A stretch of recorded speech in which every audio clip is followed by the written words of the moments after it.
In my younger and more vulnerable years my father gave me some advice that I've been turning over in my mind ever since. Whenever you feel like criticizing anyone, he told me, just remember that all the people in this world haven't had the advantages that you've had. He didn't say any more, but we've always been unusually communicative in a reserved way, and I understood that he meant a great deal more than that. In consequence, I'm inclined to reserve all judgments, a habit that has opened up many curious natures to me and also made me the victim of not a few veteran bores. The abnormal mind is quick to detect and attach itself to this quality when it appears in a normal person, and so it came about that in college I was unjustly accused of being a politician, because I was privy to the secret griefs of wild, unknown men. Most of the confidences were unsought, frequently I have feigned sleep, preoccupation, or a hostile levity when I realized by some unmistakable sign that an intimate revelation was quivering on the horizon, for the intimate revelations of young men, or at least the terms in which they express them, are usually plagiaristic and marred by obvious oppressions. Reserving judgments is a matter of infinite hope. I am still a little afraid of missing something if I forget that, as my father snobbishly suggested, and I snobbishly repeat, a sense of the fundamental decencies is parceled out unequally at birth. And, after boasting this way of my tolerance, I come to the admission that it has a limit. Conduct may be founded on the hard rock or the wet marshes, but after a certain point I don't care what it's founded on. When I came back from the East last autumn I felt that I wanted the world to be in uniform and at a sort of moral attention forever. I wanted no more riotous excursions with privileged glimpses into the human heart. Only Gatsby, the man who gives his name to this book, was exempt from my reaction, Gatsby, who represented everything for which I have an unaffected scorn. If personality is an unbroken series of successful gestures, then there was something gorgeous about him, some heightened sensitivity to the promises of life, as if he were related to one of those intricate machines that register earthquakes 10,000 miles away. This responsiveness had nothing to do with that flabby impressionability which is dignified under the name of the creative temperament. It was an extraordinary gift for hope, a romantic readiness such as I have never found in any other person and which it is not likely I shall ever find again. No, Gatsby turned out all right at the end. It is what preyed on Gatsby, what foul dust floated in the wake of his dreams that temporarily closed out my interest in the abortive sorrows and short-winded elations of men. My family have been prominent, well-to-do people in this Middle Western city for 3 generations. The Carraways are something of a clan, and we have a tradition that we're descended from the Dukes of Buccleuch, but the actual founder of my line was my grandfather's brother, who came here in '51, sent a substitute to the Civil War, and started the wholesale hardware business that my father carries on today.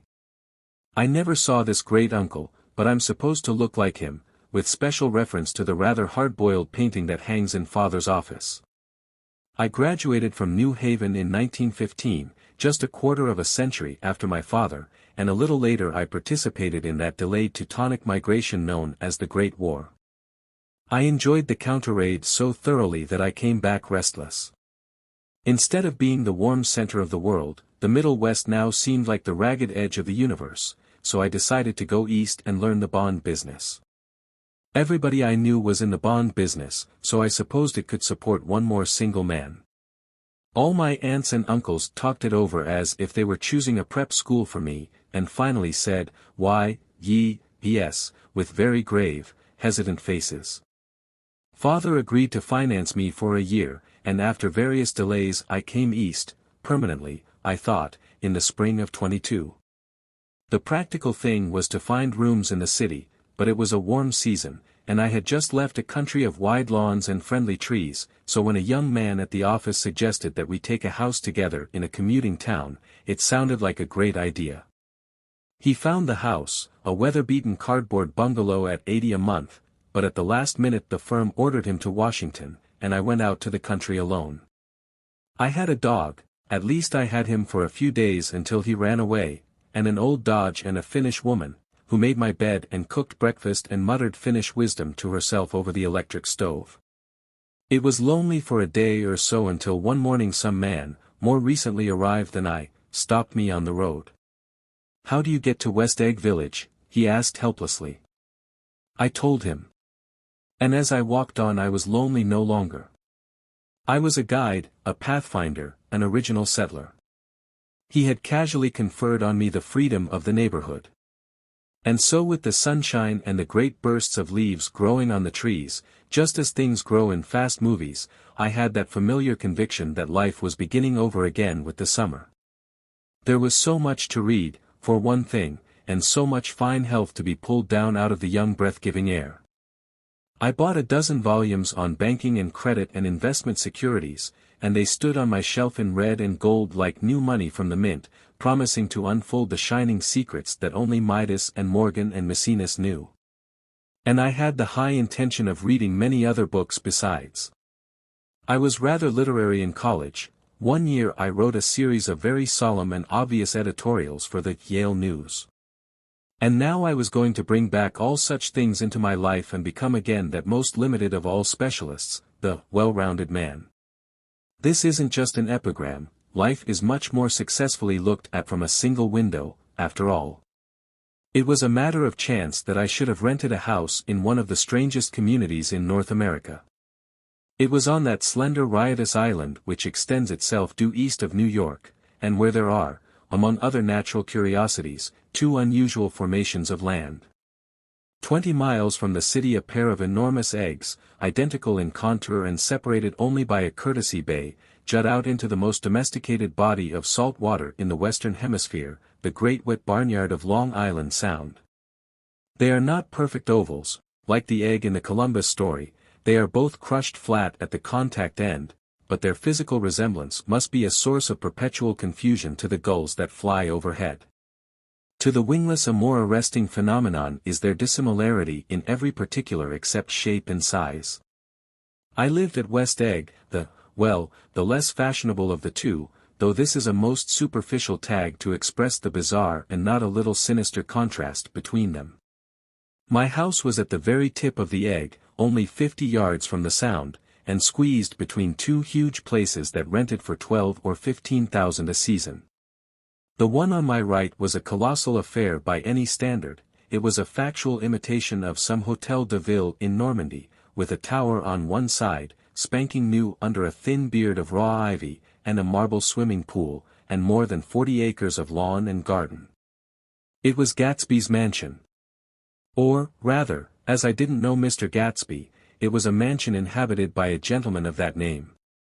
My own house was an eyesore, but it was a small eyesore, and it had been overlooked, so I had a view of the water, a partial view of my neighbor's lawn, and the consoling proximity of millionaires, all for $80 a month. Across the courtesy bay the white palaces of fashionable East Egg glittered along the water, and the history of the summer really begins on the evening I drove over there to have dinner with the Tom Buchanans. Daisy was my second cousin once removed, and I'd known Tom in college. And just after the war I spent 2 days with them in Chicago. Her husband, among various physical accomplishments, had been one of the most powerful ends that ever played football at New Haven, a national figure in a way, one of those men who reach such an acute limited excellence at 21 that everything afterward savors of anticlimax. His family were enormously wealthy, even in college his freedom with money was a matter for reproach, but now he'd left Chicago and come east in a fashion that rather took your breath away. For instance, he'd brought down a string of polo ponies from Lake Forest. It was hard to realize that a man in my own generation was wealthy enough to do that. Why they came east I don't know. They had spent a year in France for no particular reason, and then drifted here and there unrestfully wherever people played polo and were rich together. This was a permanent move, said Daisy over the telephone, but I didn't believe it. I had no sight into Daisy's heart, but I felt that Tom would drift on forever seeking, a little wistfully, for the dramatic turbulence of some irrecoverable football game. And so it happened that on a warm windy evening I drove over to East Egg to see two old friends whom I scarcely knew at all.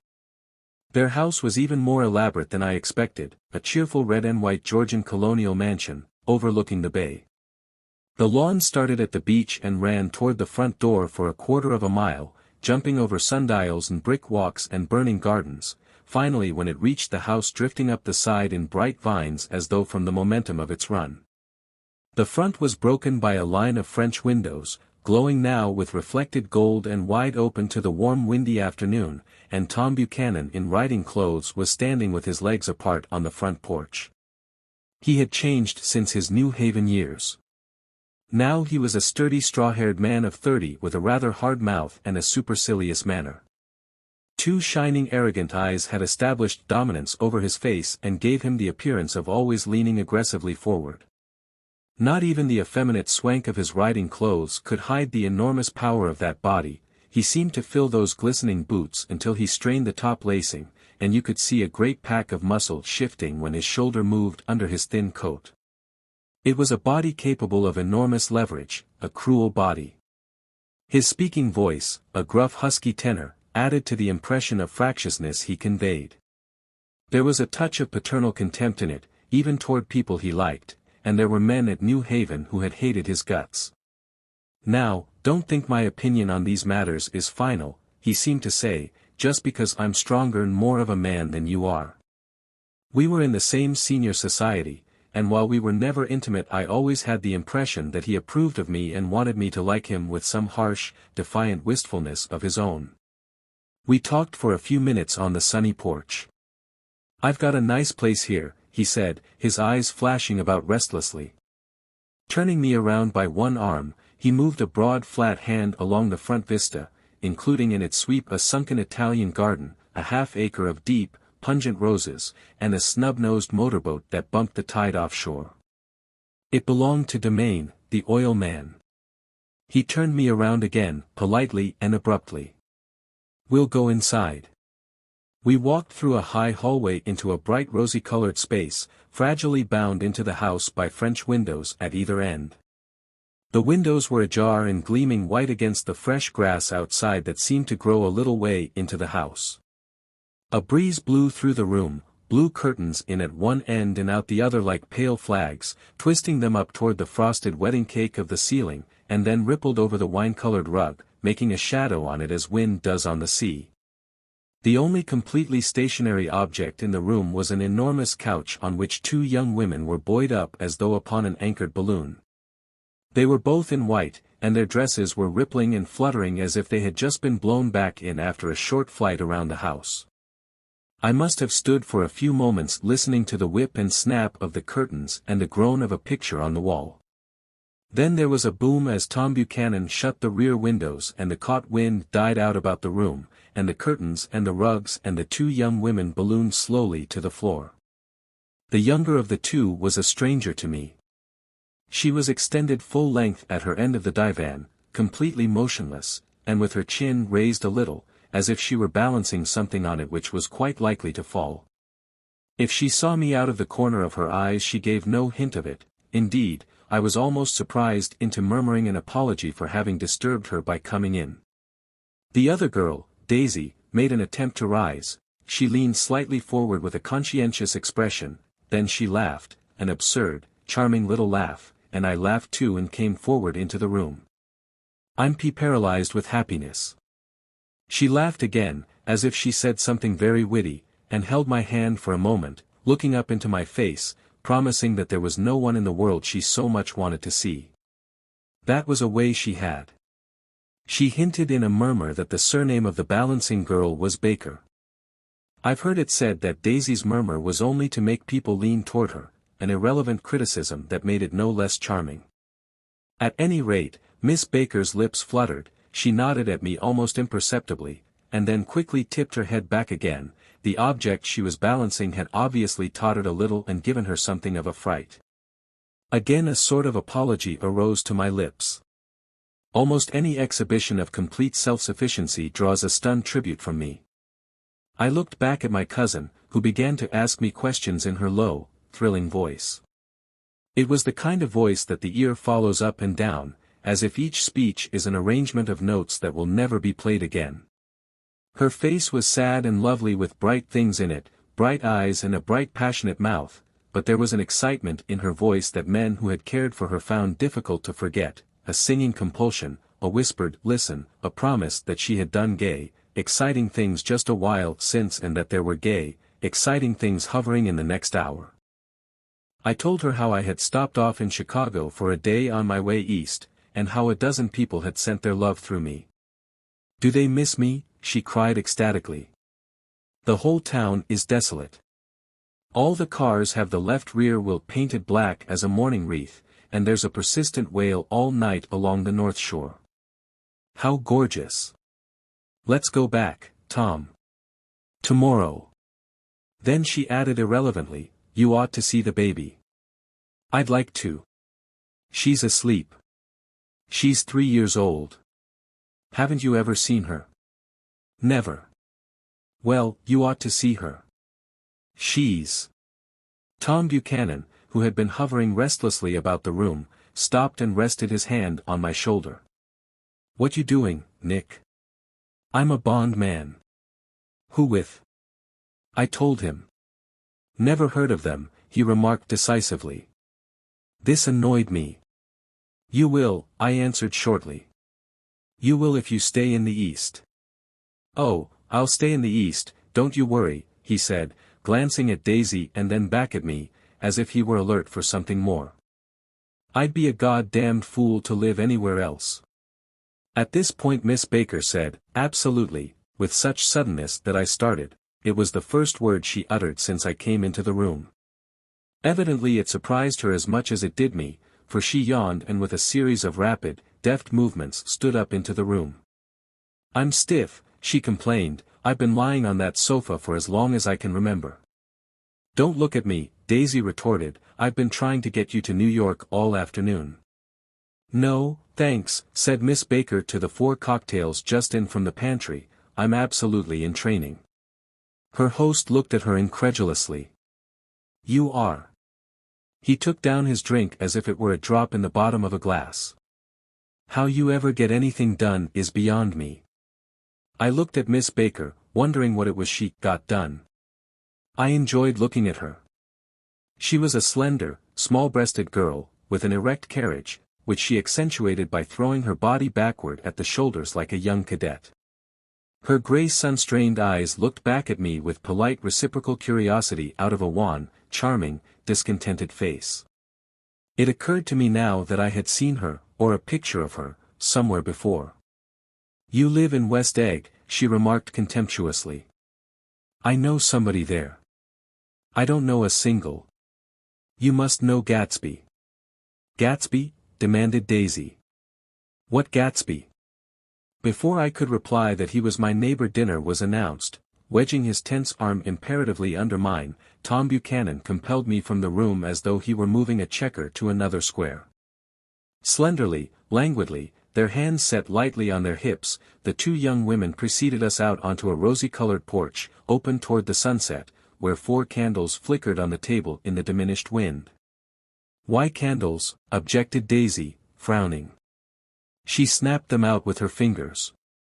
"In 2 weeks it'll be the longest day in the year." She looked at us all radiantly. "Do you always watch for the longest day of the year and then miss it?" "I always watch for the longest day in the year and then miss it." "We ought to plan something," yawned Miss Baker, sitting down at the table as if she were getting into bed. "All right," said Daisy. "What'll we plan?" She turned to me helplessly. "What do people plan?" Before I could answer her eyes fastened with an odd expression on her little finger. "Look," she complained, I heard it. We all looked, the knuckle was black and blue. "You did it, Tom," she said accusingly. "I know you didn't mean to, but you did do it. That's what I get for marrying a brute of a man, a great, big, hulking physical specimen of a—" "I hate that word hulking," objected Tom crossly, "even in kidding." "Hulking," insisted Daisy. Sometimes she and Miss Baker talked at once, unobtrusively and with a bantering inconsequence that was never quite chatter, that was as cool as their white dresses and their impersonal eyes in the absence of all desire. They were here, and they accepted Tom and me, making only a polite pleasant effort to entertain or to be entertained. They knew that presently dinner would be over and a little later the evening too would be over and casually put away. It was sharply different from the West, where an evening was hurried from phase to phase toward its close, in a continually disappointed anticipation or else in sheer nervous dread of the moment itself. You make me feel uncivilized, Daisy, I confessed on my second glass of corky but rather impressive claret. Can't you talk about crops or something? I meant nothing in particular by this remark, but it was taken up in an unexpected way. Civilization's going to pieces, broke out Tom violently.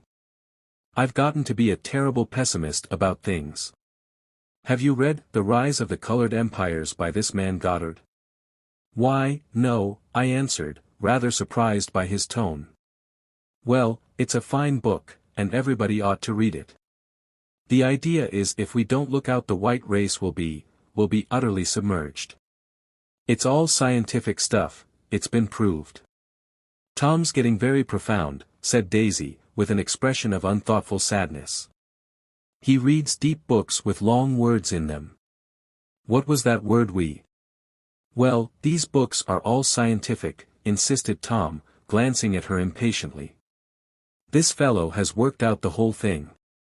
It's up to us, who are the dominant race, to watch out or these other races will have control of things. We've got to beat them down, whispered Daisy, winking ferociously toward the fervent sun. You ought to live in California, began Miss Baker, but Tom interrupted her by shifting heavily in his chair. This idea is that we're Nordics. I am, and you are, and, after an infinitesimal hesitation he included Daisy with a slight nod, and she winked at me again. And we've produced all the things that go to make civilization, science and art, and all that. Do you see? There was something pathetic in his concentration, as if his complacency, more acute than of old, was not enough to him any more. When, almost immediately, the telephone rang inside and the butler left the porch, Daisy seized upon the momentary interruption and leaned toward me. I'll tell you a family secret, she whispered enthusiastically. It's about the butler's nose. Do you want to hear about the butler's nose? That's why I came over tonight. Well, he wasn't always a butler, he used to be the silver polisher for some people in New York that had a silver service for 200 people. He had to polish it from morning till night, until finally it began to affect his nose. Things went from bad to worse, suggested Miss Baker. Yes. Things went from bad to worse, until finally he had to give up his position. For a moment the last sunshine fell with romantic affection upon her glowing face, her voice compelled me forward breathlessly as I listened, then the glow faded, each light deserting her with lingering regret, like children leaving a pleasant street at dusk. The butler came back and murmured something close to Tom's ear, whereupon Tom frowned, pushed back his chair, and without a word went inside. As if his absence quickened something within her, Daisy leaned forward again, her voice glowing and singing. I love to see you at my table, Nick. You remind me of a rose, an absolute rose. Doesn't he? She turned to Miss Baker for confirmation, an absolute rose. This was untrue. I am not even faintly like a rose. She was only extemporizing, but a stirring warmth flowed from her, as if her heart was trying to come out to you concealed in one of those breathless, thrilling words. Then suddenly she threw her napkin on the table and excused herself and went into the house. Miss Baker and I exchanged a short glance consciously devoid of meaning.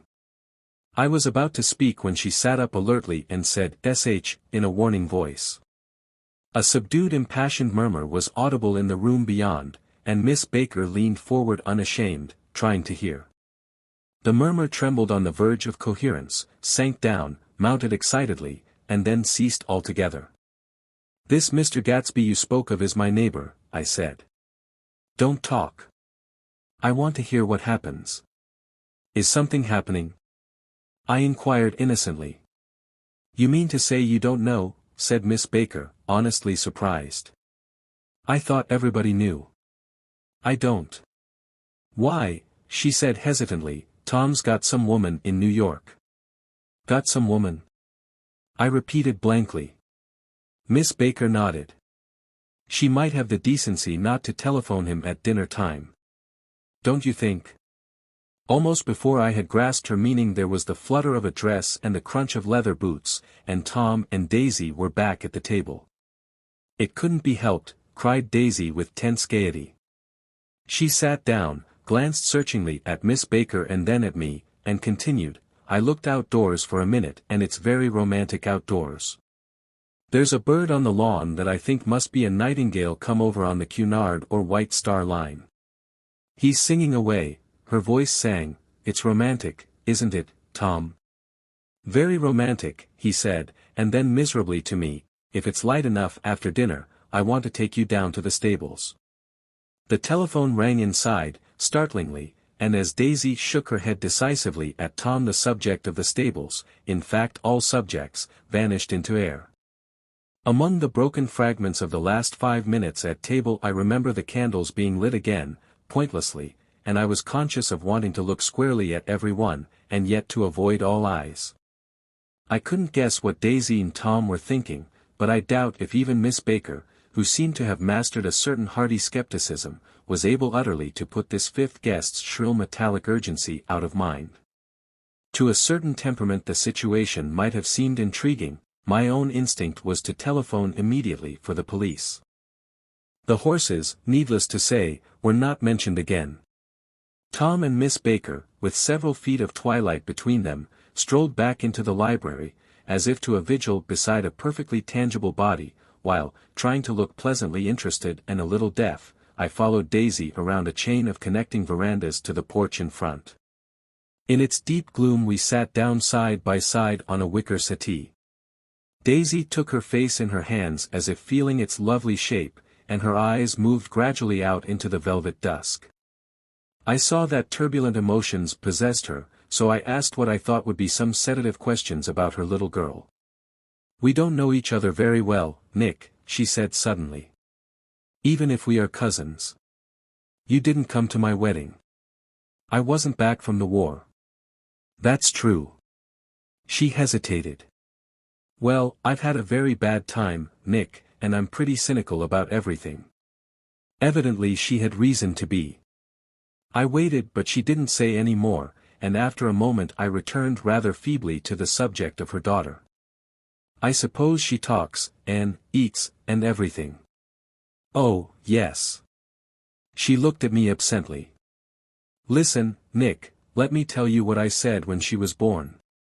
Would you like to hear? Very much. It'll show you how I've gotten to feel about things. Well, she was less than an hour old and Tom was God knows where. I woke up out of the ether with an utterly abandoned feeling, and asked the nurse right away if it was a boy or a girl. She told me it was a girl, and so I turned my head away and wept. All right, I said, I'm glad it's a girl. And I hope she'll be a fool, that's the best thing a girl can be in this world, a beautiful little fool. You see, I think everything's terrible anyhow, she went on in a convinced way. Everybody thinks so, the most advanced people. And I know. I've been everywhere and seen everything and done everything. Her eyes flashed around her in a defiant way, rather like Tom's, and she laughed with thrilling scorn. Sophisticated, God, I'm sophisticated. The instant her voice broke off, ceasing to compel my attention, my belief, I felt the basic insincerity of what she had said. It made me uneasy, as though the whole evening had been a trick of some sort to exact a contributory emotion from me.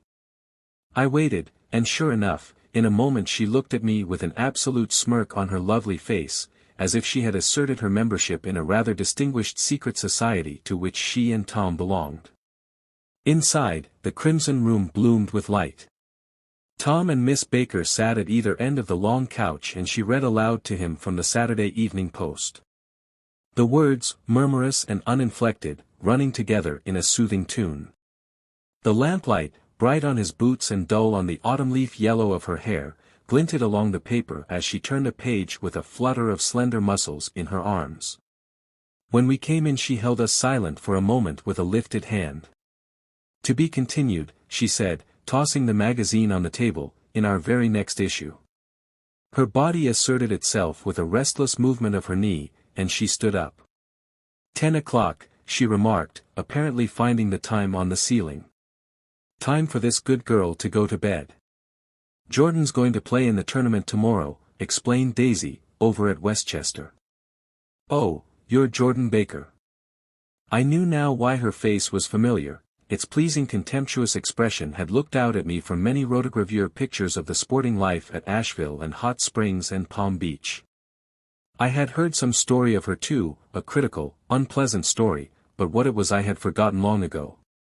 "Good night," she said softly. "Wake me at 8, won't you? If you'll get up." "I will."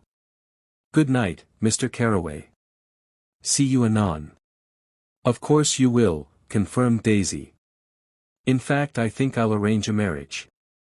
Come over often, Nick, and I'll sort of, fling you together.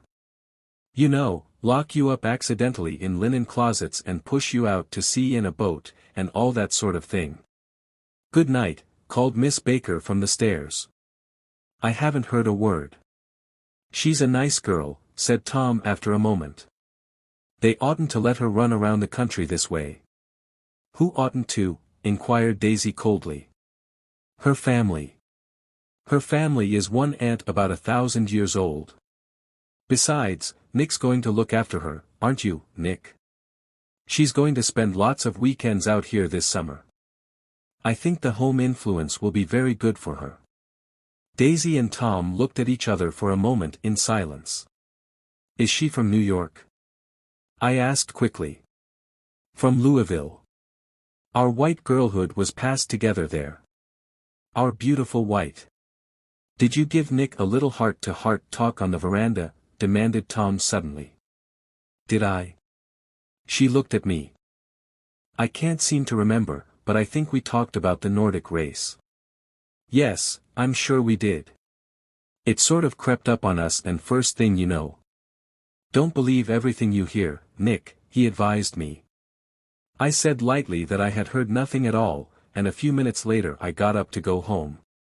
They came to the door with me and stood side by side in a cheerful square of light. As I started my motor, Daisy peremptorily called, "Wait. I forgot to ask you something, and it's important. We heard you were engaged to a girl out west." "That's right," corroborated Tom kindly. "We heard that you were engaged. It's libel. I'm too poor." "But we heard it," insisted Daisy, surprising me by opening up again in a flower-like way. "We heard it from 3 people, so it must be true." Of course I knew what they were referring to, but I wasn't even vaguely engaged. The fact that gossip had published the banns was one of the reasons I had come east. You can't stop going with an old friend on account of rumors, and on the other hand I had no intention of being rumored into marriage. Their interest rather touched me and made them less remotely rich. Nevertheless, I was confused and a little disgusted as I drove away. It seemed to me that the thing for Daisy to do was to rush out of the house, child in arms, but apparently there were no such intentions in her head. As for Tom, the fact that he had some woman in New York was really less surprising than that he had been depressed by a book. Something was making him nibble at the edge of stale ideas, as if his sturdy physical egotism no longer nourished his peremptory heart. Already it was deep summer on roadhouse roofs and in front of wayside garages, where new red gas pumps sat out in pools of light, and when I reached my estate at West Egg I ran the car under its shed and sat for a while on an abandoned grass roller in the yard. The wind had blown off, leaving a loud, bright night, with wings beating in the trees and a persistent organ sound as the full bellows of the earth blew the frogs full of life.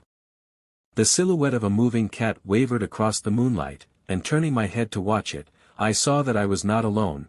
50 feet away a figure had emerged from the shadow of my neighbor's mansion and was standing with his hands in his pockets regarding the silver pepper of the stars. Something in his leisurely movements and the secure position of his feet upon the lawn suggested that it was Mr. Gatsby himself, come out to determine what share was his of our local heavens.